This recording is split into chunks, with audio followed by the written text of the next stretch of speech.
Muy buenas tardes a todos. Muchas gracias por acompañarnos en otro Conversando Concisos. Mi nombre es Edgar Rojas, como siempre, desde Estados Unidos. Y hoy a Andrés, ya no está en Bogotá hoy. ¿Dónde es que andas, Andrés? Hoy no estoy en Bogotá. Buenas tardes, buenos días, buenas tardes para todos. Estoy en Panamá. Sí, Ay, entonces madre. estoy aquí hoy acompañándolos desde otra ciudad. Entonces, pues, bueno, Excelente. excelente hoy. Y va a ser Y buenísimo además que está hoy. haciendo un calor No, terrible. pues se vamos del frío al calor, así que bueno, está acostumbrado a Me toca volver a acostumbrarme a esos costeño, climas costeño. calientes. Sí. Y con nosotros tenemos un invitado especial, lo vamos a presentar en unos minutos, pero es Ryan English, un buen amigo mío. Culpable, Ryan fue culpable de no haber tenido conversando conciso la semana pasada, pues estuve en Austin, en la Universidad de Austin, en el Strauss Center, donde Ryan era el invitado especial. Estaba dando una charla muy interesante y pues yo decidí ir y estar allá, ver a Ryan y a otros amigos, compañeros de nuestros eventos y la verdad, aproveché la oportunidad y le dije a Ryan, tienes que ir a hablar con los CISOs de Latinoamérica. Y entonces, en un segundito, comenzamos el show. La invitación a todos, tenemos dos eventos que vienen ahora en diciembre. Uno, CryptoConf, es un evento nuevo que estoy organizando en el tema de criptomonedas y blockchain. Muy interesante. Todo el mundo está metidito y escuchando el tema de criptomonedas, Bitcoin, Ethereum, el famoso Shiba y todas esas cosas y blockchain. Así que va a ser un evento muy interesante para que nos acompañen. Y el otro es el 15-16 de diciembre, el último Tactical Edge de fin de año, con unas, de verdad, unas asistentes, unos ponentes interesantes. Andrés, tenemos representantes de Cisco, de Scythe inclusive se acaba de levantar $10 millones acá en Estados Unidos para seguir adelante con su solución. Tenemos representantes de Deloitte, de Accenture y de KPMG. ¿Qué más queremos? Así va a estar espectacular ese evento. Así que la invitación es que nos acompañen, ¿no? y pasemos un buen tiempo. Bueno, vamos a comenzar con Ryan ahora. El tema de hoy es acerca de estrategias militares aplicadas a ciberseguridad.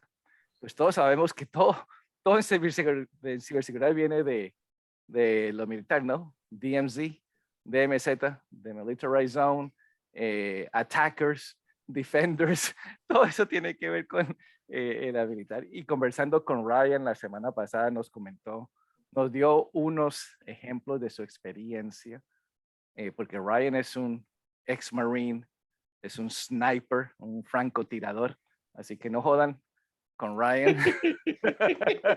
Y también estuvo en las fuerzas especiales. Tiene mucha experiencia en el nivel militar. Y de nuevo, la historia que nos contaba, nosotros decíamos, pucha, nosotros podemos hacer esto. ¿Cómo lo metemos a ciberseguridad como CISOs?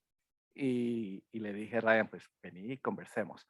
Entonces la invitación es a todos, escuchen la conversación con Ryan, nos escriben aquí por el QA o por el chat para responder cualquier pregunta que tengan, y de nuevo, este programa es para todos ustedes. Así que bienvenidos y vamos al inglés. Ryan, I hope you got everything that I just said.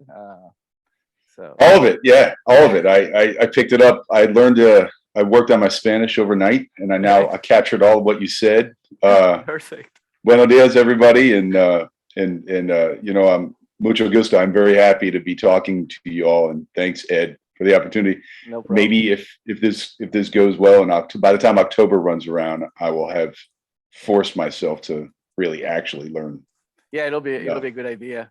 Y rapidito, en octubre estamos pensando hacer el próximo CISO Latin Summit, y pues ya tengo al primer ponente invitado, Andrés. Tengo a Ryan, que dijo que con mucho gusto venía a explicarnos cómo aplicar estrategias militares a ciberseguridad. Así que esa mesa redonda va a estar espectacular, y dice que va a aprender español de aquí a octubre. Así que, all right, Ryan.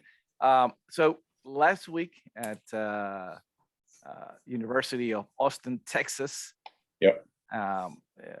you were presenting there, an event that was organized by our good friend Wendy Nather. That's right.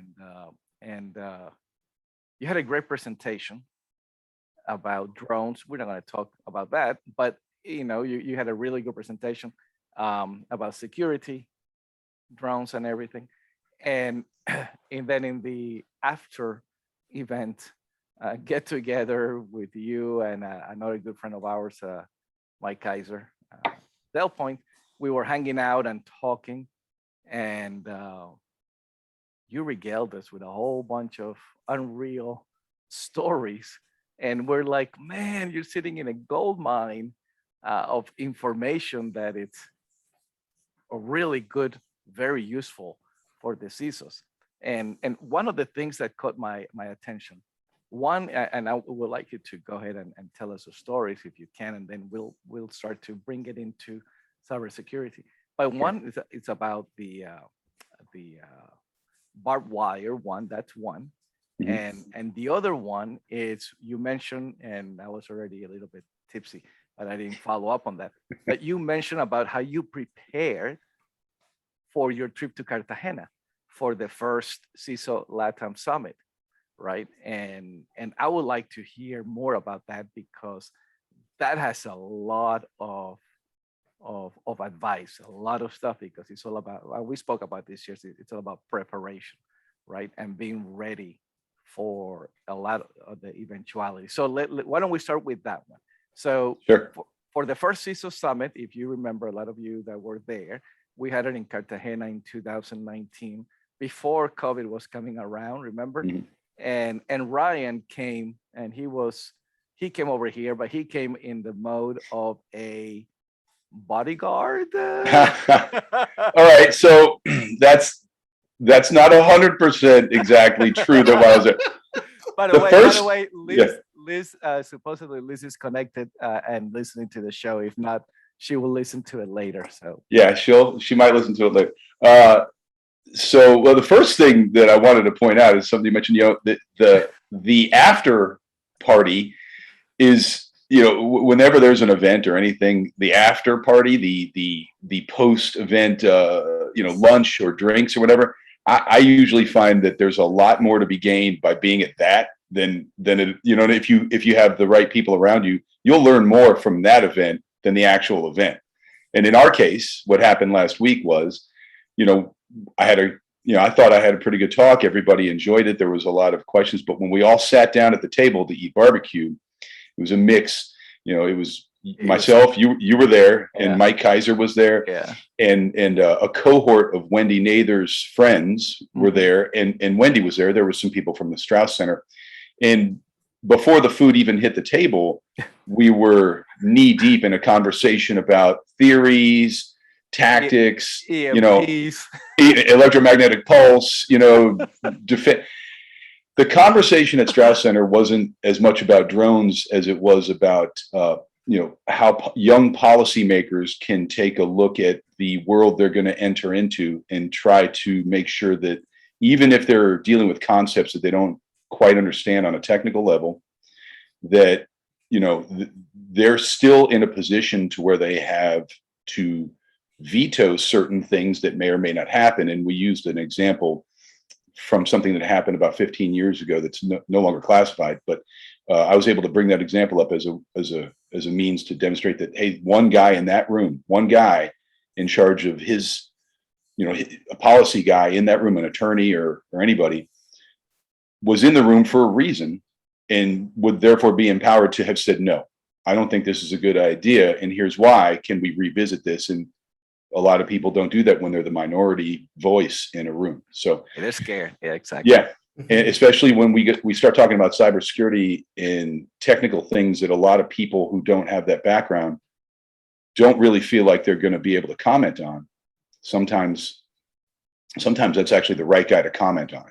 And, right. So and yeah. that it's I mean, it's relatable to all of us, right? The CISOs. Yeah. When we're invited to a C-level meeting, not even the board directors meeting, but a C-level meeting where they're Right. discussing, we're going to be investing X amount millions of dollars in this solution. And you as the CISO, Okay, you're going to put that on the cloud, and we're not even don't have this, and how are we Right. going to do this? How are we going to do that? But then you keep quiet. Yeah. And, so my military background, you mentioned that, yeah, I was in the Marine Corps and I was a scout sniper in the Marine Corps. And that's sort of what we would consider, that is what we consider in the special operations family, this big umbrella. And there's a big difference between special operations and the regular Marine Corps, the regular Army. All right. And a lot of that has to do with once you kind of get in the big tent as somebody who's doing work in that field, you're entitled to speak up even if you don't have a lot of rank. And so how that translates into cybersecurity, and this is sort of how we got started in our conversation with you, me, and Mike, is, you might be a low, just a sergeant, but you did graduate all these schools that are hard to get through, and you are here in the room now, and somebody presents during a mission brief, let's say, a concept that you might not know how fast the helicopter can fly that's taking you into a landing zone. You might not know how much gas it can carry, but something in your mind says, maybe we shouldn't be using a helicopter for this because X, Y, and Z. It's a common sense response. You should vocalize that, right?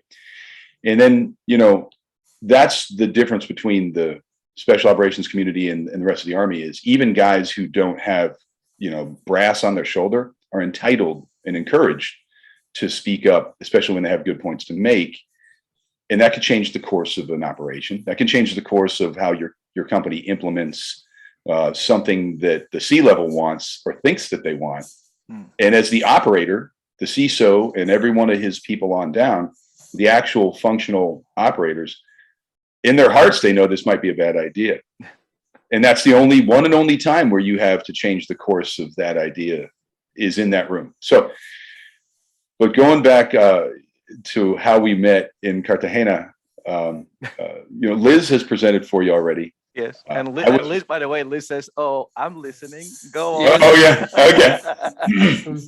So, so I got into cybersecurity. Liz's husband brought me into cybersecurity, and that was about 8 years ago or so. And I got to learn at their feet. Little did I know how far down the road those guys were. And Liz had so many opportunities to listen to Dave in meetings. Liz's framework, her frame of reference was infinite, and so was Dave's. So I learned a lot from them. And Liz was scheduled to speak for you. Yes. And Dave is a bit of a worrywart when he comes to Liz. He doesn't care about like his own self sometimes, but he cares about Liz, like off the charts. And so Liz was scheduled to speak, and Dave calls me up and says, yeah, hey, pack your bags. You're going to go to Cartagena. And I said, no, that's Liz's show. She's down there to speak on this panel of, really, big time people that Ed put together. And I don't really have anything to contribute to that. He goes, no, you're not going to contribute. You're going to be Liz's shadow down there. You're going to go down there and you're going to make sure, that there's no possible way anything could happen to Liz at all. And I said, Dave, it's Cartagena. It's 2019. And I had been down there on a mission in 2008 when you might have wanted an extra guy or two with you, throughout different spots in the country that we went. But I'm like, no, he's like, no, you're going to go and you're going to learn something. You're going to go down there and you're going to meet some people and you're going to listen. You might learn a lot, but really, I just want you to be there. And your priority is Liz. And of course, it's a small investment for the company to make for his peace of mind. But yeah, I went down there. I learned a lot. I met a lot of great people. We had pretty good bond with the guys that Ed put together. And I guess now here we are talking about some of the things because of that trip down there that might matter. And to give everybody a little bit more reference, one of the reasons Dave wanted me down there was I wasn't just in the military. For many years, I worked for the Department of State, and my job was to protect the U.S. ambassador to Iraq. And so all over the country, anywhere he went, I got there first, to make sure everything was going to be okay. So not that Cartagena was like Iraq in those days, but Liz was more important than the U.S. ambassador to Iraq. So yeah, Dave, I was home on leave when Dave hired me back in 2012. So nice. So and- how do you prepare then for that trick? Because you said something Yeah. that caught my attention. I was like, oh my God. So obviously, the first thing you do is you start, you look at the map, you look at where you're going to go, you look at the area that you're going to be, what type of community is this? So, it's a beach community. And so, you have all this water here and you have all this land and developed area here. So half the map is kind of useless to you, right? So you start focusing on what is useful. And next thing you know, I'm looking for I'm looking for elements in that city that are going to help me out when something goes bad. Because I'm not really worried about restaurants. I'm not worried about where we're staying. I'm trying to find things like, where are the local clinics? Where are the hospitals? Where are the police stations? I'm looking at all the places I might have to go in an emergency. And I've got these in my phone. And so if anybody was to get injured in some way, I know that where we might be only this far from a clinic. And you might not know any Spanish, but you can walk into a clinic holding somebody who's hurt and looking like you're in duress. Somebody is going to help you, Right. So you start planning for the contingencies. And let me stop. And that's the key. Yeah, go ahead. Yeah. That's the key. Right. Plan for contingency. Contingency. Yes. Es planear para las contingencias. Planear Contingencias. para problemas. Siempre pensar lo peor que puede pasar. Estrategias You start- militares, ¿no? Yes, Estrategias you start with the bad scenario. Maybe this is Yep. the idea. Yep. This is one of the ideas that all CISO have to, of course, embrace. That's right. embrace the bad scenario. Doesn't mean that It's it's going true. to happen. Exactly. Right. What is the worst case scenario? Yeah. Okay. All right. That's correct. So you plan might for have contingency. plan for contingencies. A lot of what happens in a mission statement or a mission, when you build a mission brief, and this is how this part of the conversation is how you guys really got switched on to the idea of today's talk. When you plan for an event or when you plan to implement anything, think of it as a mission that we're going to go and do. I know what the intention is for that mission. So if it's a CISO, it might be, well, we're going to have a new disaster relief plan. And this is what we're going to do in the broadest strokes. Well, the intention of that plan, that's fine. The next thing you want to focus on is, look at your assets. What do you have that's going to help you accomplish that mission? And the next thing you want to do is start to look at your vulnerabilities and the possibilities of failure every one of those assets contains. And you want to also look at everything that can go wrong from the outside directed at you.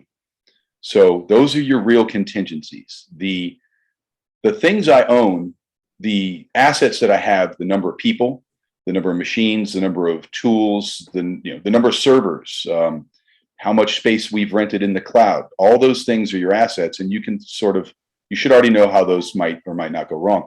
The contingencies you immediately start planning for it's a really large what if this happens session. And you put them all up on the board or on your paper, and you start to attack each one of those contingencies.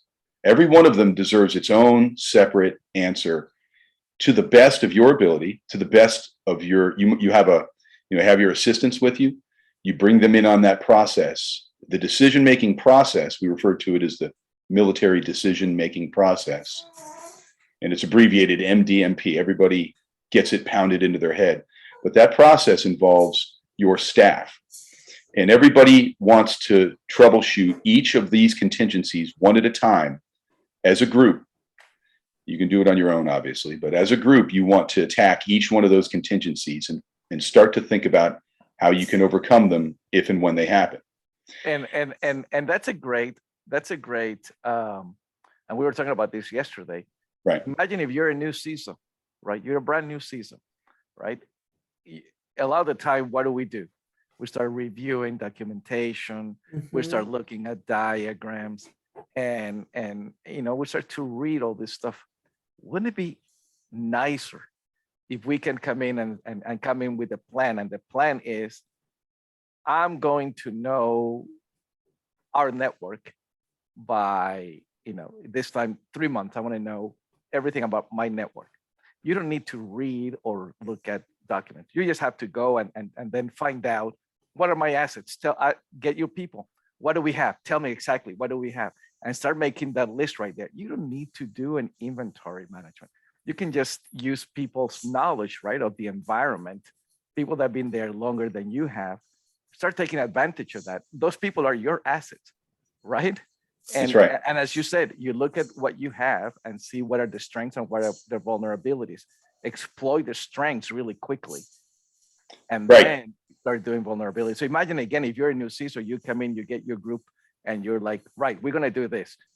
You know, who here is in charge of firewalls? Who here is in charge of networking? You know, networks, switches, routers, and so forth. Who's in charge of the servers? Who's in charge of applications, OS? Every one of you then give me your information about That's what right. you're doing. And then let's go ahead and start doing the threat analysis per asset. That's freaking fun. I mean, that'll get Yeah. you a real picture of what you're getting into extremely quickly. The concept that you're referring to is there's a leadership principle that we like to talk about, and it's mentioned in a lot of good books that guys have put out in the last 20 years. We've had a lot of warfare in 20 years, a lot of people coming away from that with a lot of lessons. One of the big things is the concept of using, we quote, the native guide, or as we can refer to this as, trust the guy who's already on the ground. So you come into a leadership position, or you, especially for new leaders, you know, these frameworks exist for new leaders in the military so that they can go down these lists and be somewhat competent in their decision-making processes, because the list helps fortify what you need. It's a guidebook. It's just a guide. But one of the most important concepts in that guide is the people who have been there longer than you know exactly what they're supposed to be doing, or you find out that they don't. But you start by finding out what they know. And the processes that they own have been in their pocket for years or months, longer than you. Mhm. So you immediately want to interface with these people and find out what they have going on. And you now take all that information and you take a new look at the map. Once you think you've got everybody reporting to you what it is that they do and what they know, the map changes for you. You might have been given a network map on day one, and then you look at all your people and you've talked to them all individually in the amount of time, let's say it is 3 months, and you now know what everybody is in control of. And you look back at the network map and there's parts of it that are uncontrolled. Yes. You know, there are parts of that map that maybe didn't exist, that some guy is telling you, well, I have this asset and that asset. And you're like, well, that's not on the map. So, you know, we're doing the company that I'm working for, we're doing a disaster relief plan for a large state, actually sort of a medium-sized state in one of their organizations. And we're trying to find out all these assets that they have. There are assets that work and no one knows how, because they're so old. There's some legacy stuff that is, you know, it's the property of this organization, and it's functioning and it's contributing, but nobody really quite knows how to fix it if it goes down. And we're having a hard time doing this one thing I'm describing to you, which is, hey, who owns that? What do you do if it breaks? And somebody says, well, I own this, but I really don't know what to do if it breaks because it's so old. I don't know how to fix it. And the guy who was here 5 years ago knew, but he's gone now. It's gone. Yeah. And this is a problem that I think every CISO probably has somewhere. In any mature organization, there's stuff that you don't know where it is. So Absolutely. Part of your decision-making process is mapping out things that you can establish are real, and the things that you can establish maybe don't exist. So that's a big factor. We talked a little bit about that as part of our planning when a guy comes into a new position. When you've come to a new position, I'm sure that you get to buy some time to learn but then one day somebody comes to you and says, hey, we have a new mission. You know, the CEO says, we're going to do a new thing. And then you have a whole new planning cycle that takes place. And that's where the military decision-making process is helpful, because it starts with, you receive a new directive or a set of orders. in our case, and you immediately brief your people, hey, something new is coming, so that they can start to get on a better footing. That allows your people time to start to close down things that they were working on and maybe not working so quickly on, to prepare some space for new mission tasking. Once you receive the intention from your higher ups, you start to brief courses of action with your people. And that COA brief goes back and forth several times. And each time the COA brief the course of action brief gets sent out, and you sit with it and you break it all down with your people, and you refine what the task order is to your staff, until finally you get to the point where you can actually maybe do a rehearsal. And like we were talking about with woodworking, it's measure twice and cut once. Mm-hmm. Well, sometimes you find when you're building out a process, you can't install something without pulling out 3 or 4 other things to get to the install that you're going for, right? Right. So we have that problem as well. And you don't want to find out that problem during the implementation phase. You want to find out during the practice phase. Exactly, because I mean that goes, for example, the infamous patch management system, right? Right. Right. So you're like, we're going to do a patch management. So you identify, you do all your inventory. This is all the stuff where this application, let's say SolarWinds, this is all the locations where SolarWinds is installed, and we're going to be doing this on this day. We have everything, how we're going to patch it and everything. And then you forget the most important thing, which is the central source, the source where you're going to be installing the patch from, because you're not going to go physically visit every single one of these devices, right? You're going to do it from a centralized area, right? And maybe it's a server or whatever. But you didn't pay attention to that one. And all of a sudden, the day that you're going to be doing that, you realize, whoa, wait, that server itself is, out of date. And now we have to waste time patching this server. Planning, again, it's all about planning and looking at everything. As you said, Ryan, right, to Cartagena, you look at the whole map, and then you identify, right, what's useful to you and what's not useful to you. Well, right, the ocean to your left, nothing I can do there. But everything to the right, I can do. The same thing here. You do the whole vision, the whole planning, and you're like, what I can use. And the number one thing better be, again, what are going to be my critical assets? And that's right. what am I going to be working on? And somebody, even if you don't see it, somebody in the group should be able to see it. And doing, as you said, doing all this COAs back and forth, at some point, that is going to be uncovered. By the way, did we do this? Did we think about that? Right. That's right. If you're a tourist, you're going to be looking for where the restaurants are and where the places you can go dance, right? You're going to be you're looking on Yelp for the best places to listen to salsa and learn how to dance. If you're new, you know what I mean? Like, oh, where can I go if I don't know? Yeah. Oh, I want to embrace that. I want to try that out. I wasn't concerned about that in any way, shape, or form. Right. I'm concerned about, okay, what are all the places I can go to when I need some help because something went really bad? Even if it was just a car accident on the way from the hotel to where we were speaking, I knew where the nearest clinic was along that route from the hotel to the place we were speaking. I knew that at this point at the hotel, there was a clinic farther away, but we could get to it. And once we crossed the midway between the hotel and where we're speaking, I know that I'm now closer to a different clinic, and that becomes my place to go to if something goes wrong. So how do we do that in the cybersecurity world?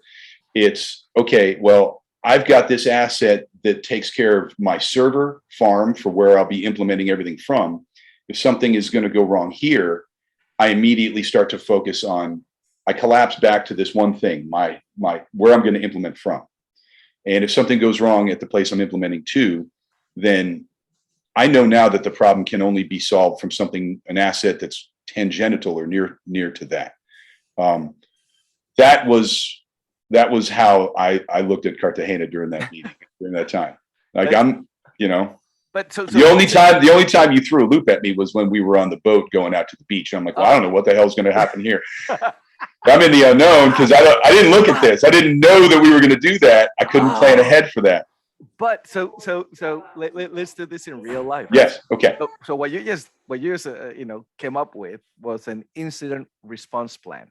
That's correct. You created an incident response plan that was active all the time in your mind. Every time you came to Cartagena, from the day that you were told, what's your name, and is your name English? So nice for you. So nice for you. Yeah. So nice for you. So since that moment until we left, right, you were in an active incident response plan that you had created. In a constant loop in my head was somewhere else I can go for help. So question. Yes. For all the CISOs out there, because this is the first time I'm hearing this and first time I'm thinking about this. Andres, you're a vCISO and you coach multiple CISOs. And I never heard this. Have you ever heard or told someone, think of an active living incident response plan on a daily basis for your day-to-day? No, really? No, right? Really not. And when I was, now that I listen, I say, you need another mindset. Right. Of course, I understand Ryan, because in my last time, I was to the army too, and I understand a little bit the mindset. This mindset is prepare all the time. Yeah. Prepare all the time. I like that. All the time. Right. And I understand, but no, of course, not all CISOs have this kind of mindset. But it's not a paranoia. But yes, Ryan? It's not a paranoia. Ask Ed or ask anybody that. In fact, when we met, did I at all seem like I was, twitchy or paranoid the whole time I was down there? Not. No. I wasn't, but and to be honest, I in my phone, I'm relying on Google Maps. I'm relying on screenshots I took in Google Maps of, places that I can go in case I couldn't get connectivity. I knew I had the photo, right? And so I know now, granted, like if something happened and my phone was destroyed, I'm like, well, now I'm in real serious trouble. Yeah. But I don't want to, you don't want to go through life in a state of panic. Part of the reason that we make so many contingency plans, and here's something else that's really important about contingency planning. When I give a mission brief to the ambassador about where we're going, let's say, or I give a mission brief to the battalion commander who I'm doing a reconnaissance mission for, he's going to ask me all these contingency questions at a certain point in my brief. We get to the section of the briefing, and every mission briefing that's ever been given in the last 50 years, probably, we get to the section where we talk about what if this goes wrong. And it could be, what if your radio isn't working anymore? What's your backup? And here's the best part of this process. You're ready when he gets to the part, let's say it is the radio, let's say it's communications, and he says to you, all right, your radio doesn't work, you're out of your batteries for your radios are dead or damaged or destroyed. What's your tertiary? What's your third? He didn't even care about your backup. He goes right to what's your third, and he doesn't ask you. The good leader doesn't ask you. He asks a couple of guys down the row from you, like your second squad leader, like the guy who's like the lowest guy on your team. He goes, what happens when the radios are dead and they don't work? That guy has to have that answer. That guy needs to know, well, Sergeant English has a satellite phone in his pack. And if he's still alive, I will go into his pack, grab the satellite phone. The next question out of that guy's mouth is, did you pay for the minutes already? Is the battery charged? Because those two things, you grab a satellite phone and you haven't paid for the minutes, your backup plan isn't working, man. It's too late to charge the minutes, in an emergency. So this sort of thing is why a CISO can look at his people and say, okay, I'm gone. I got hit by a bus. My executive assistant, he's on holiday, and he points to somebody else. He goes, what are you going to do in the case of an outage? What are you going to do in the case of a DDoS? And that guy, 3 or 4 steps down the leadership pole, has to have the answer. Now, Ed and I were talking about that.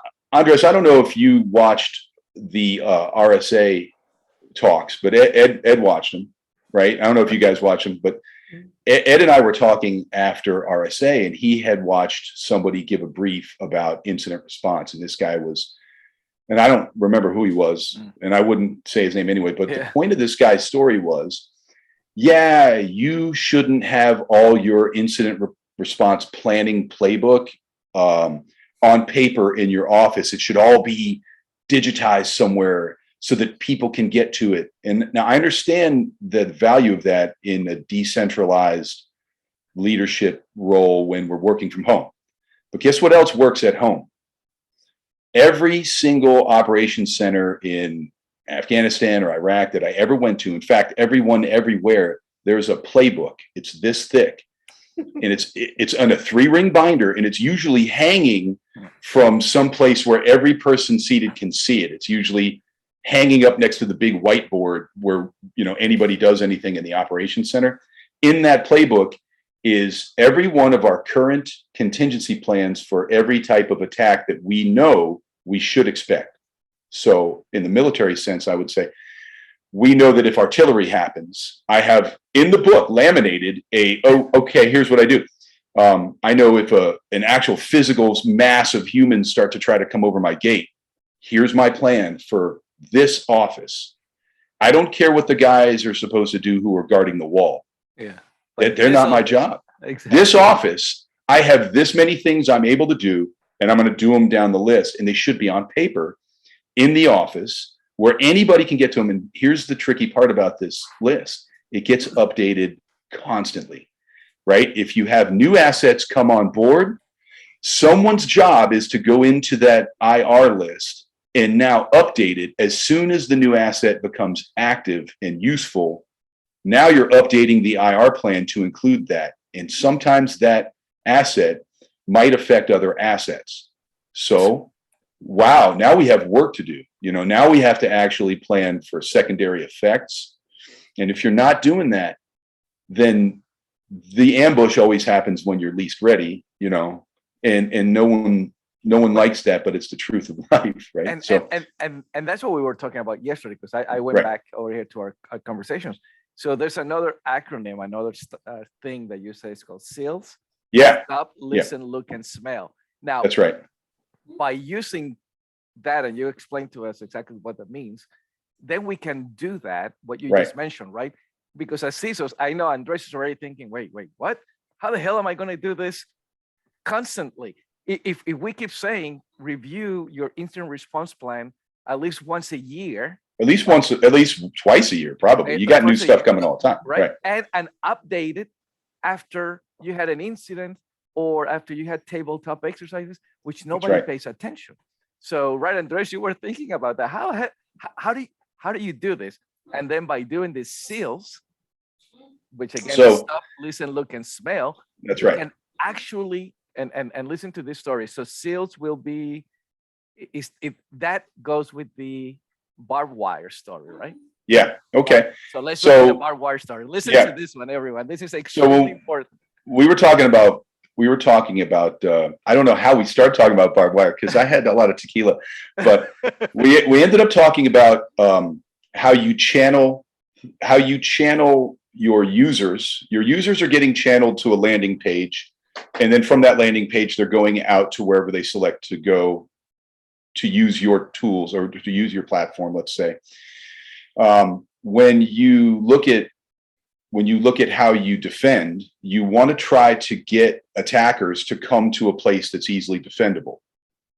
And you set network tools up and you do whatever you have available to you to channel your attacker to a place that's easier to defend. And in the real world, we would use something like barbed wire.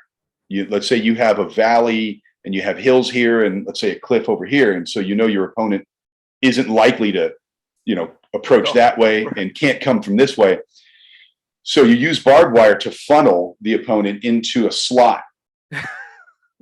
And then in that slot, you have prepared for your opponent bad things. Yeah. A horrible time. There's your kill zone, right? Yeah. It is a kill zone. And so we always update that because we might be moving, and we always make sure that nobody's been trying to cut the barbed wire.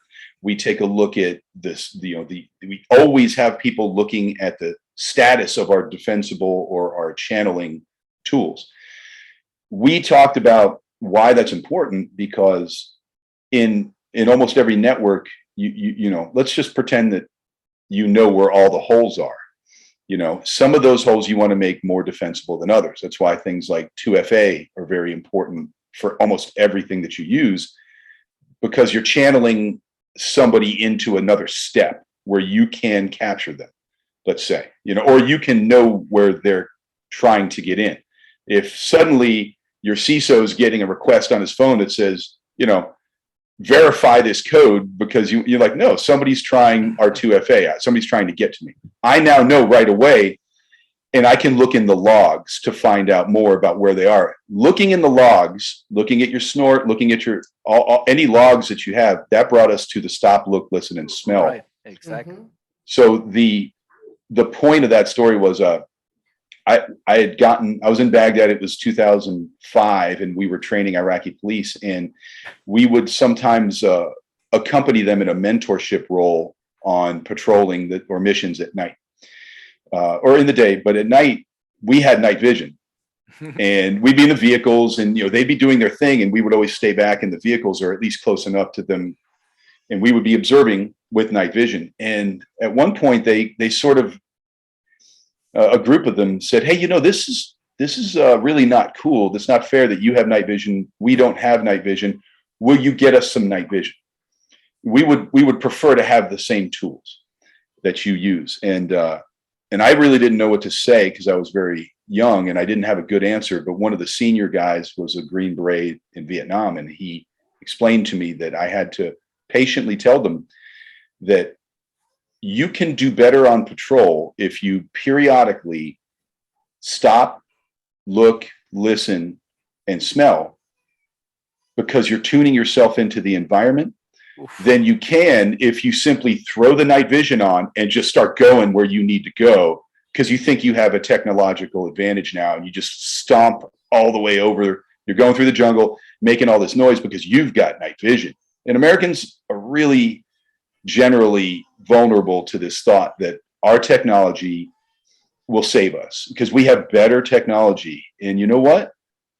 That's not the case. You can look at history and see where, you know, rice farmers in Vietnam were giving you a terrible time.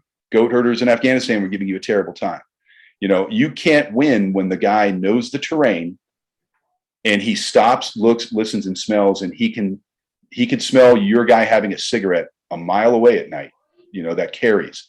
But when you start talking about stop, look, and listen, the most important part of this is periodically CISOs need to have somebody whose job it is to manually go through logs and roles and find things that don't match, find anomalies.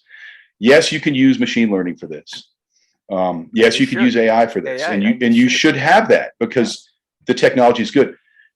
So imagine having night vision, patrolling at night, and still periodically every set number of minutes, and then of course anytime somebody hears or thinks something's wrong, everybody stops and is motionless while they look, listen, and smell. And that's inspecting your your environment. And that's right. So going, you know, for the CISO, Andres, how many times do we hear, well, I have the latest CM technology and I collect all the information, right? So we collect everything. And my answer is always, the hell you do with that stuff? For what?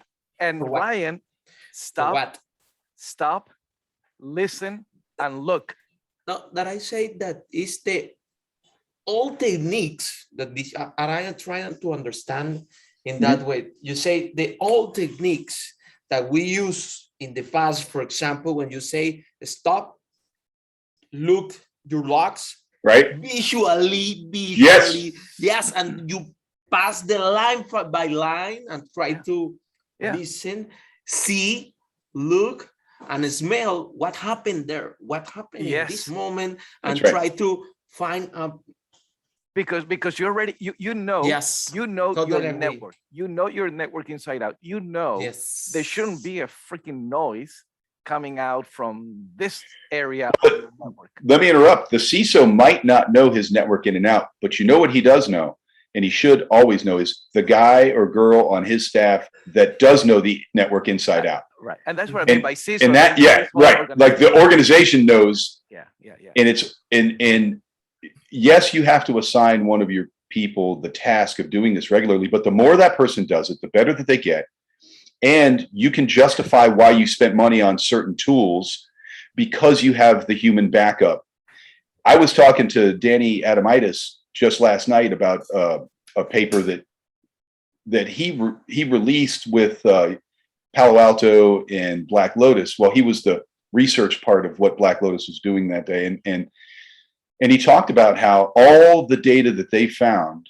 This was a Chinese APT that was penetrating cellular telephone providers and getting their logs, all kinds of good stuff. Yeah. And it was all in the law. It was all in. It was still all in the various versions of Snort people were using. It's all in their logs. It was all discoverable. And Danny was telling me, and he'll release this in his own time, but what was found was about 25% of what was discovered. What was announced was about 25% of what was discovered. And that extra 3/4 of what they have is from a more intense look and finding why data was flowing to certain nodes that should never have been in the first place, or never usually was flowing. Never usually flows to these nodes. And Danny, of course, is the type of, he's the type of researcher that will immediately look at that node and then go to the next place that node can transmit from if he can.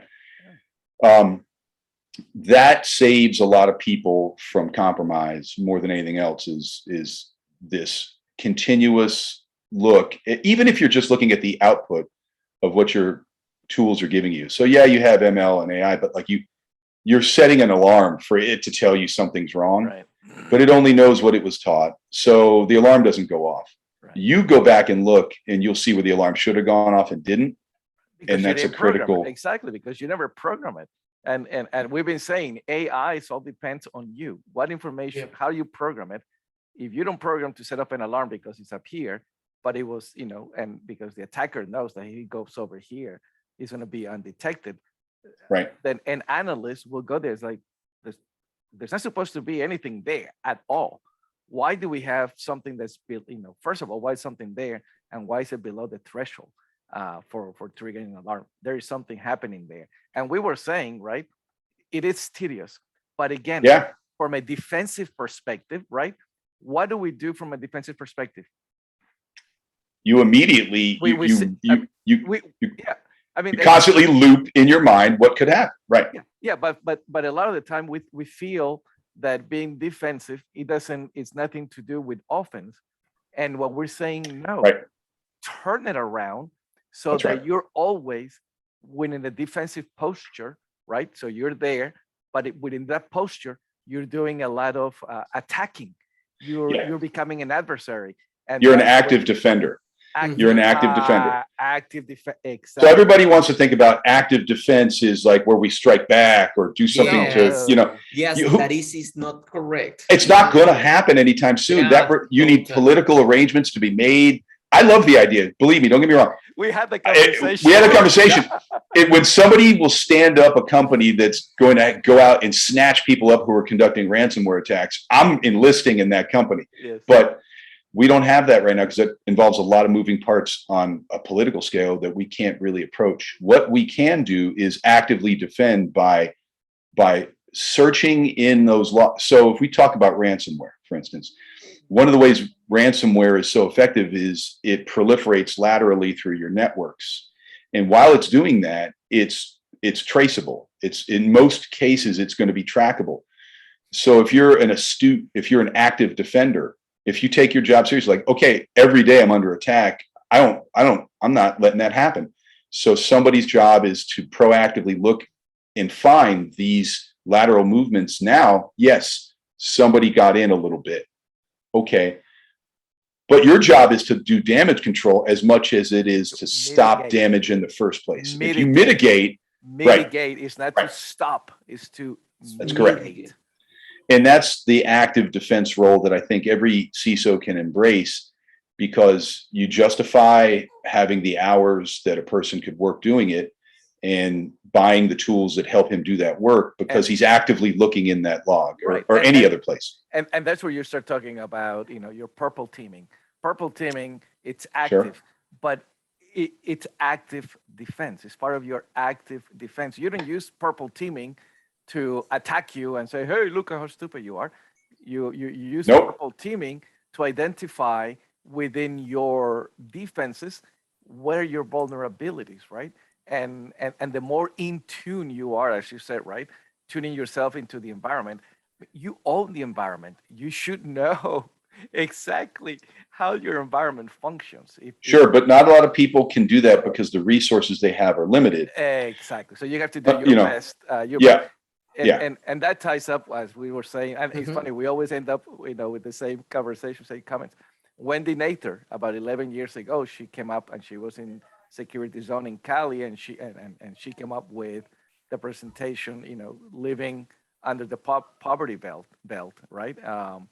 And we have all the tools to be able to do that. It's just a question of putting time, putting effort, having a plan. So it all starts with a plan, right? That's correct. From the beginning. If you don't have a plan, nothing's gonna happen.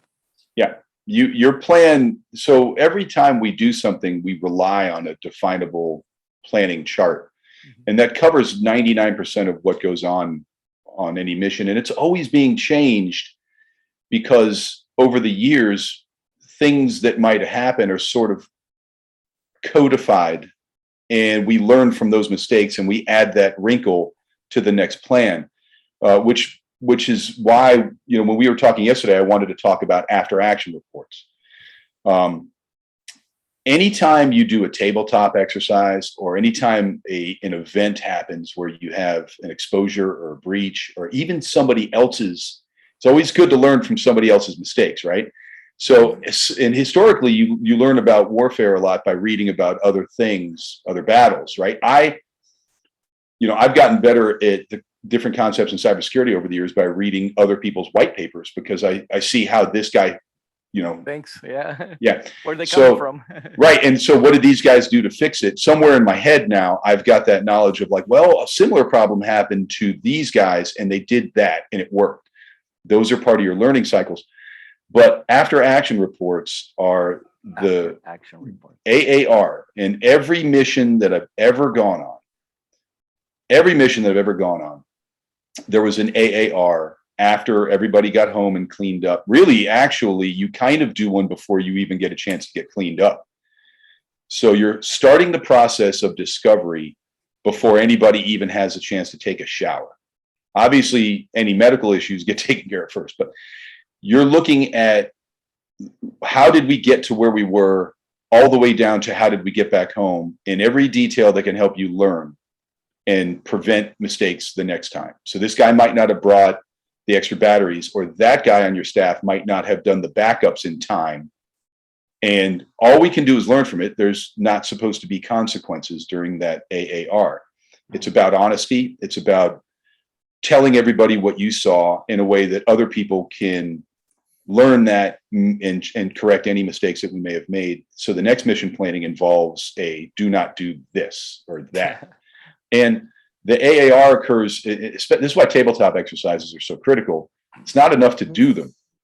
Those are great. Doing them immerses people into the environment of here's an emergency, let's run with that, with what we can do. Okay, the end of the exercise absolutely has to have the after action briefing or conversations so that we learn from things. And unfortunately, a lot of people, the AAR involves, well, we don't have the money for these tools, and that's the way things go. But it then also gives you the opportunity to say, what can I do with my people that can mitigate the fact that we don't have that night vision every night on patrol, and that's a real critical part of every step that we take when we're working. Even when we're just doing protection missions, we come back and talk about what went wrong. Even if nobody got hurt, nothing went wrong. You have to. So let's do a quick AAR, because right now we're running out of time.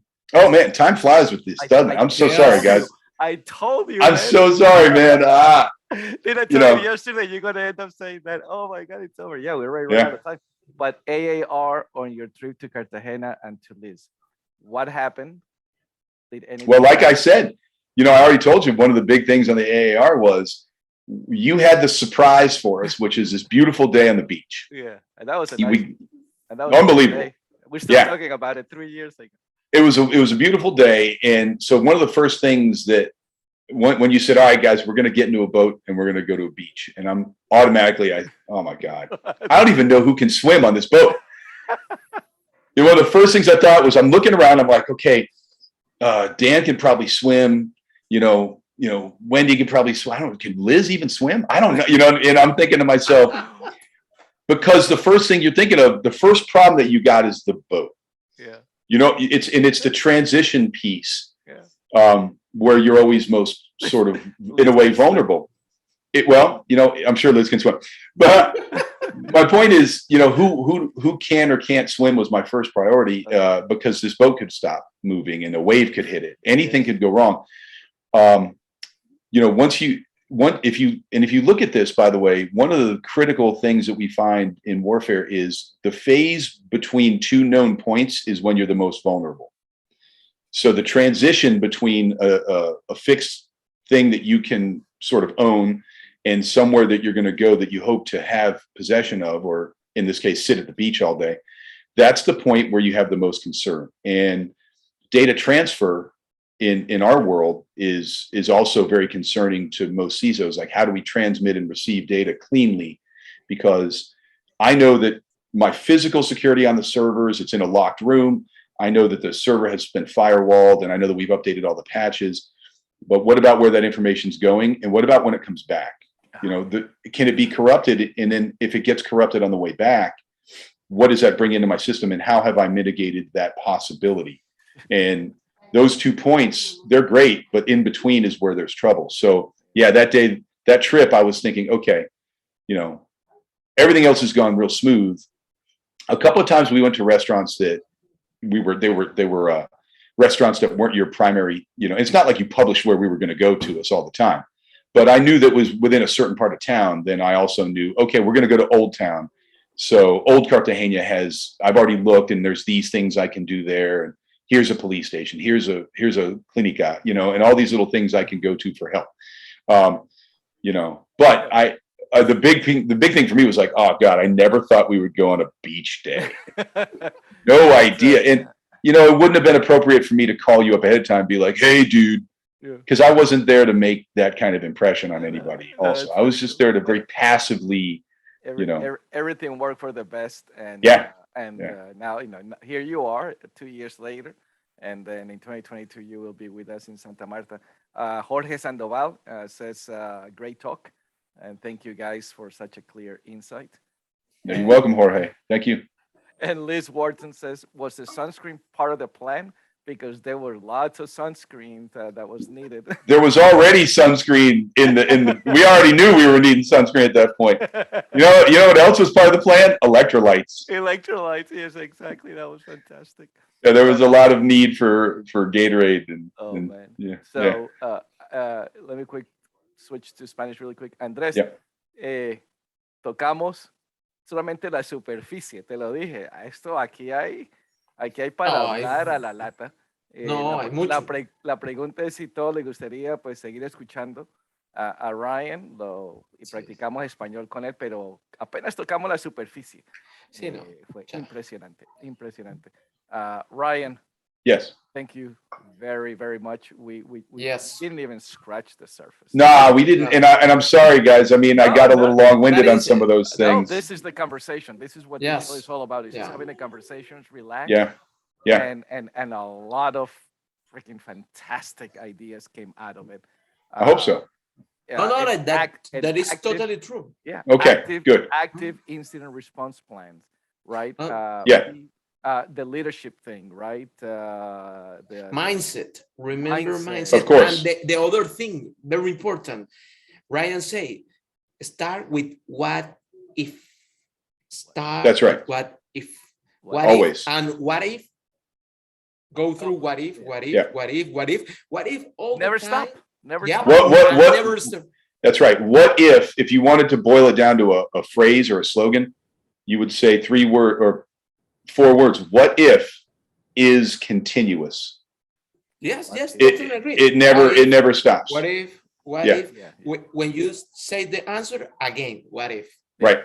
And you say the answer, what if?